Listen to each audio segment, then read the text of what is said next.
Magandang umaga, Pilipinas. Narito na ang mga dapat ninyong malaman sa lagay ng panahon.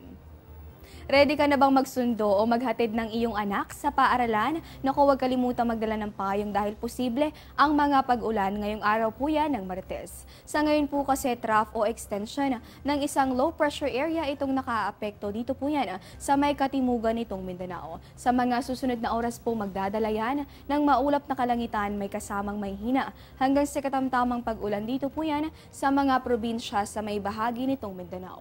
Dito naman sa atin sa Metro Manila, sa natitirang bahagi nitong Luzon hanggang dito sa may Visayas, inaasahan po natin yung bahagya hanggang sa maulap na kalangitan at may tsansa pa rin yan ng mga pulupulong pag-ulan o pagkidlat at pagkulog, lalong-lalo na sa latter part of the day. Samantala po, kung matatandaan nyo isang low pressure area, yung ating binantayan sa loob nitong Philippine boundary kahapon. At bandang alas 4:30 nga nitong Lunes, tuluyan na po yung lumabas dito sa ating boundary. Kaya naman sa ngayon, wala na pong nakaapektong anumang sama ng panahon sa alinmang bahagi nitong ating bansa.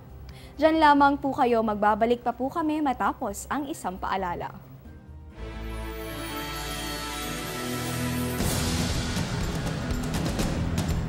Mga numerong dapat tandaan sa inyong pagbiyahe. 136 para sa MMDA. Para naman sa NLEX, 35000 o kaya ay 580-8928. SC-TEX, 865-2030 o di kaya ay 0920-967-2839. TPLEX, 0917-888-0715. Sa mga dadaan ng Skyway, 318-8655. SLEX, 584-4389. Cavitex, 0918-934-0713. Star Tollway, 752-2277. Lagi maging handa upang ang biyahe di maantala. At para kumpleto na ang ating taya ng panahon, check natin yung magiging lagay niyan sa mga piling lungsod sa bansa. Dito sa may bahagi ng Cabanatuan hanggang sa Kalayaan Islands, sa Rojas, Catbalogan, Surigao at sa Dipolog, inaasahan po natin dyan itong generally fair weather conditions sa mga susunod na oras. Check naman natin yung magiging lagay ng panahon sa mga tourist destinations sa Pilipinas.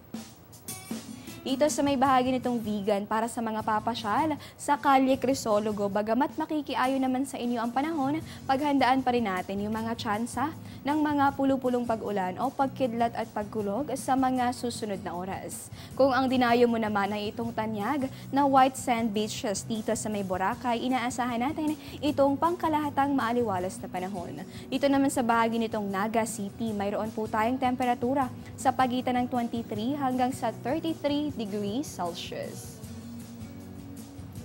At yan po muna ang latest mula rito sa Pag-asa DOST.